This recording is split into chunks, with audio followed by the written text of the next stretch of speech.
ঢাকাকে ডিসেন্ট্রালাইজড করা, কিন্তু আমি মনে করি যে এটা রাতারাতি সম্ভব না। তাহলে আমার কি করণীয় কি? আমার করণীয় হলো আমি বিদ্যমান অবস্থার মধ্যে আমি কিভাবে সুবিধা দিতে পারি।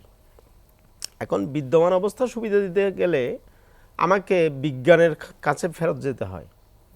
কিন্তু আমার এই যে আপনি যেটা বললেন হাত তোলা পদ্ধতি, সেই ম্যানুয়াল পদ্ধতি, আবার সেই ম্যানুয়াল পদ্ধতি এটা আমি যখন দেখি, আমি বিদ্যমান বাস্তবতায় মনে করি বর্তমান ট্রাফিক ব্যবস্থায় দুটো জায়গায় আমাদের কাজ করা দরকার। একটা হলো যে ট্রাফিক আমাকে ম্যানুয়াল থেকে ডিজিটালে ফেরত যেতেই হবে, তার কোনো বিকল্প নেই। তাইলে আপনার রাইট টার্ন, ইউ টার্ন এগুলোর প্রশ্ন আসে না। এখন আমি যদি ডিজিটালে যাই, আদিল ভাই বলেছেন ডিজিটাল গেলে আমার বাধা কোথায়? আমার প্রধান বাধা হলো যে আমি ম্যানুয়াল গাড়ি ওখানে চালাতে দিছি। ম্যানুয়াল গাড়ি চালাতে দিয়ে আমি ডিজিটাল ট্রাফিক সিস্টেমে যাওয়ার আমার কোনো অপশন নাই। আপনি যদি আমি এই নগরীর এই যে পরিবহনের চিত্রটা আপনার সামনে দেই, আপনি দেখবেন এখানে প্রায় 8 লাখ মোটরসাইকেল রাইড শেয়ারিং করছে। 8 থেকে 10 লাখ ব্যাটারি চালিত রিক্সা বর্তমানে ঢাকা শহরের অলিগলি সহ প্রধান সড়ক দাপিয়ে বেড়াচ্ছে। 30,000 সিএনজি চালিত অটো রিক্সা চলছে, 2 লাখ প্রাইভেট কার। এক সময় বাস ছিল 7,000, এখন কমতে কমতে মানুষ বাড়ছে, উল্টো বাস কমতে কমতে এখন 3,000, তাও লক্কর জক্কর। এখন এখানে সমাধান আমি একটা জিনিস দেখি, এই যে ফুয়াদ ভাই বলছিলেন আমার বহু সড়ক আছে 4 লেনের মহাসড়ক, যেটা জাতীয় মহাসড়কের প্রায় সমপর্যায়ের। এখানে যদি আমি প্রাধিকার লাইনে মাত্র 2000 বাস কিনে, এটা এই যে ডিটিসি এর মতো একটা প্রতিষ্ঠান আছে যেটাকে আমরা পুষছি, প্রতি বছর টাকা দিচ্ছি, তাদের এখানে অনেকগুলো আমলা। কিন্তু এখানে প্রধান সমস্যা যেটা ফুয়াদ ভাই বলছিলেন যে আমার এখানে বিভিন্ন গ্যারেজে বিআরটিসি 600 বাস পড়ে আছে, 6000 বাস পড়ে আছে, কিনে দিচ্ছি, বাস চালাতে পারছে না, পড়ে আছে। আমি এই প্রতিষ্ঠানগুলোকে দেখি, এগুলো কেন আমলা দিয়ে চালাতে হবে? বিআরটিসি চেয়ারম্যান আমলা, বিআরটিএ চেয়ারম্যান আমলা, তারপরে এই যে ডিটিসি আমলা। কেন ভাই? এখানে আসলে আন্তর্জাতিক এক্সপার্টগুলো নিয়ে আসা হয় না কেন? আন্তর্জাতিক এক্সপার্টগুলোকে দিয়ে আমরা পরিবহন বিশেষজ্ঞ অভিজ্ঞ লোকজনকে দিয়ে চালাচ্ছি না কেন? এগুলো যদি আমরা এই জায়গাতে পৌঁছতে না পারি, তাহলে আমার এই যে দুর্ভোগ, এই দুর্ভোগ থেকে আমরা বেরিয়ে আসবারও কোনো সুযোগ নেই। কারণ ট্রাফিক নিয়ে তো কোনো গবেষণাই নেই। এখন আমার আপনি উন্নত বিশ্বে দেখেন, উন্নত বিশ্বের বিভিন্ন দেশে আপনারাও যান, এখানে যারা আছেন সবাই যায়, আমাদের রাজনীতিবিদরা সবচেয়ে বেশি যায়, মন্ত্রীরা প্রতি সপ্তাহে অনেকে যেতেন, এখন হয়তো উপদেষ্টারা কম যেতে পারেন, উপদেষ্টার সংখ্যা কম সেই কারণে। কিন্তু যারা চালাইছিলেন 15 বছর, যারা চালাইছিলেন তারও আগে, তারাও তো যেতেন। কিন্তু আপনি দেখেন পিক আওয়ারে আপনার এই যে ধরেন আসা যাওয়ার 2 লেনকেই 1 লাইন করে দিয়েছে অনেক দেশে। ওখানে ওই যে আপনার মতো ইউটার্ন, রাইট টার্ন এই সমস্ত প্যাচগুছে যায় নাই, তারা গেছে সরলভাবে। কিন্তু এখন আমি দেখতে পাচ্ছি আমার সময়ে, ফুয়াদ ভাই বললেন আমরা ঢাকা শহর থেকে সারা বাংলাদেশে 3 ঘন্টায় যাতায়াত করতে পারি, আমার যদি উন্নত ট্রেন সার্ভিস থাকে, আমার বুলেট ট্রেনেরও দরকার নেই। কিন্তু আমি থাকি নারায়ণগঞ্জের সানারপাড়ে, আমাকে সচিবালয় প্রেস ক্লাবে আসতে হয়, আমাকে 2 ঘন্টা সময় আগে নিয়ে আসতে হয়, মাত্র 17 কিলোমিটারের পথ। তাহলে আমার এই যে ঢাকাকে আমরা বলছি, একদিকে আমাকে আসতে বাধ্য করা হচ্ছে, ইন্টারভিউটাও সারা বাংলাদেশে, ইন্টারভিউটাও এই যে স্টুডেন্টদের ভর্তিটাও এখানে হয়, ভর্তি পরীক্ষাটা ব্যাংকগুলোর এই যে চাকরি পরীক্ষাটাও এখানে হয়। তাহলে সবাইকে আসতে বাধ্য করছি। যখন ভর্তির পরীক্ষা থাকে দেখবেন আপনি মফস্বলে, চট্টগ্রামে, ঢাকায় বা রংপুরে বিভিন্ন জায়গায় মানে বাসের সিটই পাবেন না। অর্থাৎ ওই যে পরীক্ষার্থীদের জন্য সাধারণ মানুষ আসার কোনো সুযোগ নেই। একদিকে টেনে নিয়ে আসছেন, অন্যদিকে যানজট আপনার তৈরি করে দিচ্ছেন। নানান এই যে অব্যবস্থাপনা, এখানে যেখানে বলা হচ্ছে 60 লাখের উপরে মানুষ হলে এখানে কোনো ফাংশন কাজ করবে না, 20 লাখের মতো মানুষ হলে এখানে কিন্তু গণপরিবহন কে সংযুক্ত করার কথা, যেটা আপনারাই করেছিলেন। এই যে এসটিপি, পরে রিএসটিপি হলো, আমার এসটিপিতে আসি কই, রিএসটিপিতে আসি কই? এই যে আপনি আজকে অটোর কথা বলছেন, অটো যখন 12 সালের দিকে শুরু হয়, 2016 সালে আস্তে আস্তে ব্যাপ্তি বাড়তে শুরু করে, তখন থেকে আমরা চিল্লাচ্ছিলাম, সব চিৎকার করতেছিলাম। অটো নিয়ে আমরা এর পরে আলোচনা করব।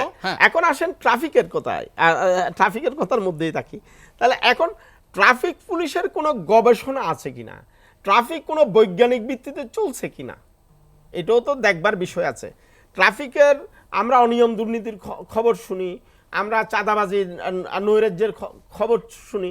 ট্রাফিককে আসলে কোনো বৈজ্ঞানিক ভিত্তির উপর আমরা চালাচ্ছি কিনা, কিভাবে চালাচ্ছি, তাহলে তো আজকে হাত তোলার পদ্ধতির কথা আসতো না। এখানে শুনেন, ট্রাফিক পুলিশকে যানজট এবং দুর্ঘটনা এই দুটো সাবজেক্ট দেখবে। এই যে প্রসিকিউশনের যে পন্থা, এটা টোটালি ডিজিটালি ছেড়ে দিতে হবে, নাম্বার 1। তারপরে আসেন এই যে আমাদের এই যে রাইট টার্ন, ইউ টার্ন, কোন জায়গাতে পিক আওয়ারে ডাবল লাইন একসাথে চলবে, কোন জায়গাতে সিঙ্গেল লাইন চলবে, এগুলো আসলে বৈজ্ঞানিকভাবে বৈজ্ঞানিক ভিত্তিতে আমাদেরকে নিয়ন্ত্রণ করতে হবে, তার কোনো বিকল্প নেই। এখন আমার কাছে সম্পদ সীমিত, লোক বেশি, কিন্তু তাই বলে কি আমি ঢাকার মানুষকে বাইরে পাঠাতে পারছি না? তাই বলে কি ঢাকাকে আমরা সচল রাখার জন্য বৈজ্ঞানিক ভিত্তিকে আমরা এইখানে অ্যাড করতে পারি না? অবশ্যই পারি। জায়গাগুলোতে আমাদের কোনো ভাবনা নেই, এই সেই জায়গাগুলোতে বেসিক্যালি কোনো গবেষণা নেই। এই অটো বাংলাদেশে আসলে অটোতে ব্যাটারি লাগানো, মোটর লাগানো শুরু হয় 2012 সালের দিকে, একটা ব্যাপক বিস্তার ঘটতে থাকে 2016 সালের দিকে। আমরা 2015 সাল থেকে কিন্তু আমরা সোচ্চার হই। আমরা মন্ত্রণালয়কে, বিআরটিএকে, বিভিন্ন সংস্থাকে, পুলিশ বিভাগকে, ট্রাফিক বিভাগকে নানানভাবে জানানোর চেষ্টা করি যে এটাকে এক্ষুনি থামানো দরকার। বাণিজ্য মন্ত্রণালয়ে একসময় আমরা স্মারকলিপিও দিয়েছিলাম, এটা আমদানি নিষিদ্ধ করা হোক, মোটর এবং ব্যাটারি আমদানি ক্ষেত্রে অটোতে ব্যবহার, অটোতে সংযোগের একটা পারমিশনের ব্যবস্থা হলো, অন্তত ব্যারিয়ার তৈরির জন্য চেষ্টা করা হোক। কিন্তু আমি আশ্চর্য হয়ে যাই, আমাদের বুয়েট, আমাদের ছেলেপেলেরা, আমরা দেখছি বর্তমানে তরুণ ছেলেপেলেরা বিমান আবিষ্কার করছে। আর কোন একটা ইয়াতে দেখলাম পাবনার ঈশ্বরদীতে। আর আমাদের বুয়েট যদি এই সমস্ত টেসলা গাড়িকে আমাদের ওই যে ইয়া দেওয়ার, রেজিস্ট্রেশন দেওয়ার জন্য তারা অনুমোদন দেয়, তাহলে আমি কিন্তু বলেছেন যে তারা পরিবহন সংক্রান্ত বিষয়ে কাজ করেন না। এখন ব্যাপারটা হলো যে বুয়েট যদি এই ধরনের পারমিশনগুলো দিয়ে দেয়, আমি কোনো সময় সরকারি সংস্থায় ছিলাম না, অল্প কয়েকদিনের জন্য ইয়াতে ছিলাম, এই যে আঞ্চলিক পরিবহন কমিটিতে ঢাকা চট্টগ্রামে আমি, সরকার আমাকে মেম্বার করেছিল অল্প কয়দিন, মাসখান 3 মাস পরেই আবার আমাকে ক্যান্সেল করে দিল। আমি ওই 3 মাস সময় পেয়েছিলাম, তার মধ্যে একটা মিটিং আসলো, হাইকোর্ট থেকে একজন 4000 সিএনজি চালিত অটোরিকশা নেওয়ার জন্য অনুমোদন নিয়ে আসলেন, হাইকোর্ট থেকে আদেশ নিয়ে আসলেন। হাইকোর্ট আঞ্চলিক পরিবহন কমিটিকে দায়িত্ব দিলেন, আঞ্চলিক কমিটি কমিশনার মধ্যে আছেন কমিশনার সাহেব, ওইটা সভাপতি, ঢাকার সভাপতি ঢাকার পুলিশ কমিশনার, চট্টগ্রামের সভাপতি চট্টগ্রামের পুলিশ কমিশনার। তো কমিশনার মহোদয় আমারে বললেন, মোজাম্মেল এটা আসলে কি করা যায়? আমি স্যার এখানে এটা আত্মঘাতী সিদ্ধান্ত হবে, আমার চট্টগ্রামটা ছোট জায়গা, এইখানে অলরেডি এখন 25,000-এর মতো অটো চলে, আর ছোট্ট শহর, আর 4,000 দিলে স্যার এখানে মানুষ আর চলাচল করতে পারবে না, তো বিকল্প কি? আমি কই স্যার আপনি এটাকে আমরা বলবো যে এখানে ছোট জায়গা, এখানে আমরা দেওয়ার অনুমোদন দেওয়ার কোনো সুযোগ নাই, এখানে এটার পরিবর্তে 100 বাস, উন্নত বাস নামানো যেতে পারে। এই এজেন্ডাটা আমি ওই মিটিংয়ে এটা করেছিলাম। আমি 3 মাসের মতো ছিলাম সম্ভবত ওই কমিটিতে। সরকার পরেই সরকারে আমাকে মেম্বার বানালেন, সরকারে আমাকে আবার মেম্বারশিপটা উইথড্র করে নিয়ে গেলেন, তৎসময়ের কথা বলছি আমি। আচ্ছা, এখন যে বিষয়টি আমরা যেটা দেখছি, এটা এখন ব্যাপকতা বিস্তার করতে করতে এখন ঢাকায় 10 লাখ এবং সারা বাংলাদেশে প্রায় 60 লাখ, এটা আমাদের পর্যবেক্ষণ বলছে। এখন আপনি এই যে এখানে বললেন শ্রমিক সংকট, আমি দেখছি যে কৃষির মেরুদণ্ড ভেঙে দিচ্ছে। আপনি গত মাসে আমি একটা চাউল, যেই চাউলটা কিনলাম 2800 টাকায়, এইবার কিনলাম এটা 4000 টাকায়। জিজ্ঞেস করলাম ঘটনা কি, এটা কি, এটা তো আমরা আমদানি করছি না, তাহলে এটা ভাবছে কেন? শ্রমিক পাওয়া যায় না কেন? শ্রমিক পাওয়া যায় না, শ্রমিক পাওয়া যায় না, সব শ্রমিক ইয়াতে চলে যায়, ওই যে অটো চালায়। এখন সব শ্রমিক অটো চালায়, তাইলে এখানে শ্রমিক নিতে হচ্ছে দ্বিগুণ 3 গুণ দামে। এখন দ্বিগুণ দামে শ্রমিক নিতে গিয়ে চালের দাম, ডাইলের দাম, অন্য কৃষিজ পণ্যের দাম, অর্থাৎ কৃষির মেরুদণ্ড ভেঙে যাচ্ছে। আমরা দেখছি আমাদের রাজনীতিবিদরা গিয়ে ধান কেটে দিচ্ছে, ঘটনা কি? শ্রমিক পাওয়া যাচ্ছে না, কৃষি শ্রমিক সব এখানে চলে আসছে। এখানে এসএটিভির এমডি সাহেব যিনি বললেন, উনিও শ্রমিক পাচ্ছেন না, তাইলে শিল্পের মেরুদণ্ড কিন্তু ভেঙে দিচ্ছে। এখন আসেন জাতির মেরুদণ্ড ভেঙে দিচ্ছে। কিভাবে জাতির মেরুদণ্ড ভেঙে দিচ্ছে? আমরা একটা স্টাডি করলাম, আমরা 15টা হাসপাতাল ভিজিট করেছি গত এই যে গেল ডিসেম্বরে। 15টা হাসপাতালে দেখলাম যে প্রত্যেকটা উপজেলা স্বাস্থ্য কমপ্লেক্সে প্রতিদিন এই অটো দুর্ঘটনায় 3 থেকে 5 জন রোগী ভর্তি হয় প্রতিদিন, একদম প্রতিদিন।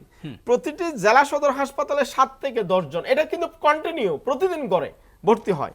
বিভাগীয় সদর হাসপাতালে 15 থেকে 17 জন রোগী ভর্তি হয়, কোনো কোনো থেকে এটা 20-25 জনেও চলে যায়। বাংলাদেশের নিবন্ধিত হাসপাতালের সংখ্যা 4000। এটা হলো বেসরকারি হাসপাতাল। এই বেসরকারি হাসপাতালে প্রতিদিন করে 10 থেকে 15 জন। WHO বলছে এই অটো দুর্ঘটনায় 3 লাখ রোগী এই যে আহত হয়ে ভর্তি হয়।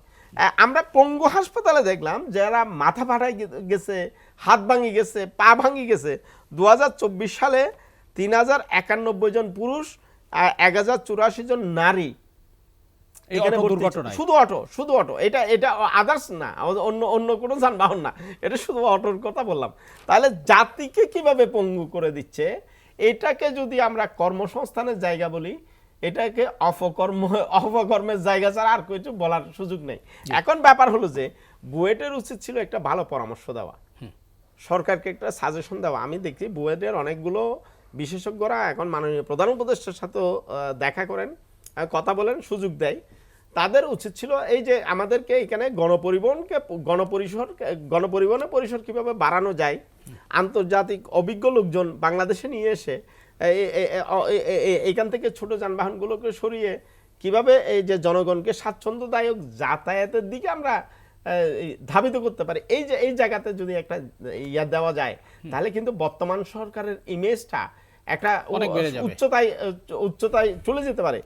এইটা না করে তারা যদি এই অটোকে নিবন্ধন দেওয়ার চেষ্টা করে, আমি মনে করি এটা একটা আত্মঘাতী সিদ্ধান্ত হবে। সরকারকে এখান থেকে ফেরত আসা অত্যন্ত জরুরি। সবার আগে এটা আমাদের এনশিওর করা জরুরি। ফুয়াদ ভাই যেটা বলছিলেন, আপনি যদি এই যে ইয়াতে যাই, আমরা বৃহস্পতিবার আপনাকে রিকোয়েস্ট করব, আপনার একজন রিপোর্টার দেবেন শুধুমাত্র এই যে গুলিস্তান থেকে হানিফ ফ্লাইওভার পর্যন্ত, গুলিস্তান সিনেমা হল থেকে হানিফ ফ্লাইওভার পর্যন্ত শত শত যাত্রী ঘন্টার পর ঘন্টা দাঁড়াই আছে, 5টা থেকে অনেকে 8টা পর্যন্ত বৃহস্পতিবার। আমি বহু সময় গুলিস্তান থেকে হাঁটতে হাঁটতে হানিফ ফ্লাইওভারে উঠি, অর্থাৎ ওদিক থেকে যে বাস আসছে অন্তত ওইখানে সিট পাবো এই আশা করে আবার নিচে নামি, ওদিক থেকে আসতেছে, এগুলোও কিন্তু ফিল আপ হয়ে যাচ্ছে। ফ্লাইওভারে হাঁটতে হাঁটতে গিয়ে মানুষ ওখানে ফিল আপ হয়ে যাচ্ছে। আমার কাছে কষ্ট লাগে, একটা মেয়ে কিভাবে উঠবে, একটা শিশু কিভাবে উঠবে, একটা অসুস্থ রোগী কিভাবে উঠবে। আমার একদিন সন্ধ্যা 6টায় ওই জায়গায় পৌঁছেছিলাম 8টা পর্যন্ত, 2 ঘন্টা এক জায়গায় খালি পাইচারি করছে, আমি কোনো বাস পাচ্ছি না। কিন্তু এখানে অব্যবস্থাপনার কথাটা বলি, বৃহস্পতিবার বা এই যে সময়ে বাসগুলো চলে সিটিং সার্ভিসে, অর্থাৎ 40 সিট 40 জন যাবে। যে সময় যাত্রী হাজার হাজার যাত্রী দাঁড়াই আছে তখন যাবে কিন্তু সিটিং, আবার যখন যাত্রী থাকে না দুপুরে তখন যাবে বাস ভর্তি করে।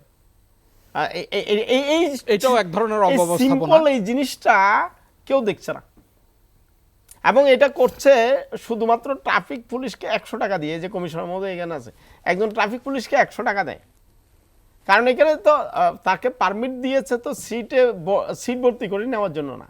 তারা তো বলেন যে আমার এখানে যাত্রী পাই না। ভাড়া নির্ধারণের সময় তারা বলেন যে আমার 70% সিট ফিল আপ হয়, 30% খালি থাকে, কিন্তু তারা সিটিং সার্ভিস করে নিয়ে যাবে ওই সময়। অত শুধু এটা ধরেন এই যে গুলিস্তান থেকে চিটাং রোড পর্যন্ত 35 টাকা নেবে, অর্থাৎ এক সিটে 5 টাকা বাড়তি নেওয়ার জন্য, এবং হিসাবটা পেয়ে যায় কয়টা সিট, মালিক ওই টাকাটা হিসাবটা পেয়ে যায়। কিন্তু সিট মানে অর্থাৎ যদি ফিল আপ করে নিয়ে যায় 30 টাকা নিতে হবে, অর্থাৎ 5 টাকা কম নিতে হবে। এই জিনিসটাও কেউ দেখছে না। এরকম ছোট ছোট সমস্যাগুলো সমাধান হলেও কিন্তু এই নগরীর বহু যাত্রী দুর্ভোগ কমতে পারে, কিন্তু দেখার কেউ নাই। এবং এই যে পরিবহনের সিদ্ধান্ত গ্রহণের সরকারি জায়গাগুলোতে যাত্রী কল্যাণ সমিতির কোনো প্রতিনিধিও নাই। আমি মনে করি এখানে গণপরিবহনের কোনো বিকল্প নেই। আমরা ট্রাফিক ব্যবস্থার জন্য এই যে ফুয়াদ ভাই বললেন অটো উচ্ছেদের জন্য যে ধরনের প্রচেষ্টা আমরা দেখছি, এই যে আন্দোলন দেখলাম, কিন্তু এখানে আসলে বিকল্প যদি হাজির করা না যায়, অর্থাৎ মাস ট্রানজিটের দিকে যদি আমরা এগুতে না পারি, আমরা মনে করি আমাদের মাননীয় প্রধান উপদেষ্টা, উনি সারা বিশ্বের সমাদৃত ব্যক্তি, উনি নিশ্চয়ই এই বিষয়গুলো নিয়ে ভাবছেন। আশা করি হয়তো ওনার সময়ে আমরা একটা রাজধানীতে আমরা একটা বৈপ্লবিক পরিবর্তন দেখব, নিশ্চয়ই এই আশা আমাদের আছে। কিন্তু এখন আমাদের যে বিষয়টা, আমাদের যেটা প্রত্যাশা, আমাদের এখানে আসলে আমি দেখি আমাদের যদি প্রাধিকার লেন ভিত্তিক বাসের ব্যবস্থা হয়, 2000-এর বেশি বাস লাগে না। আমরা 10,000 বা 15,000 অনেক কথা বলছি, 2000 বাস কেনার সামর্থ্য যে সরকারের নেই এমন নয়, এবং রাস্তাও যে নেই করিডোর ভিত্তিক বাস চালানোর জন্য। আমাদের কিন্তু উত্তর থেকে দক্ষিণের একটাই প্রধান সড়ক, পূর্ব পশ্চিমে আমাদের কোনো এখনো সংযোগ প্রধান সড়ক গড়ে ওঠেনি। আমাদের এই একটা সড়কে যদি আমরা এখানে ধরেন গাজীপুর থেকে চিটাং রোড পর্যন্ত একটা প্রাধিকার লেনে যদি আমরা এখন বাস চালাতে পারি, এখানে হানিফ ফ্লাইওভার ছাড়া আর কোনো ফ্লাইওভার তো নেই আপাতত। সুতরাং এখানে সরকার চাইলেই এই কাজটি দ্রুত করতে পারে, এবং আন্তর্জাতিক একজন এক্সপার্টকে দিয়ে, কোনো আমলাকে দিয়ে যদি এটা চালাতে যাই, আবার আমরা হোঁচট খাবো। আমাদের পরিবহন সেক্টরে আমি যা সমস্যা দেখি, কয়দিন একজন অতিরিক্ত সচিবকে আনে সংস্থার প্রধান বানিয়ে দেওয়া হয়, যার কাছে কোনো পরিবহনের অভিজ্ঞতা থাকেন না। আবার তার সে কখনো অভিজ্ঞতা হতে হতে 2 বছর হলো, তাকে আবার ওখান থেকে বদলি করে হয়তো সচিব বানিয়ে অন্য জায়গায় নিয়ে গেলেন বা অন্য কোথাও চলে গেল। কিন্তু আমার এইটা দিয়ে সলিউশন হয় না। ট্রাফিক ব্যবস্থাপনায় উন্নত করবার জন্য সুনির্দিষ্ট কোনো পরিকল্পনা আছে? আমি মনে করি ট্রাফিক ব্যবস্থাপনায় বৈজ্ঞানিক ভিত্তি এখানে ব্যবহার করার বিকল্প নেই।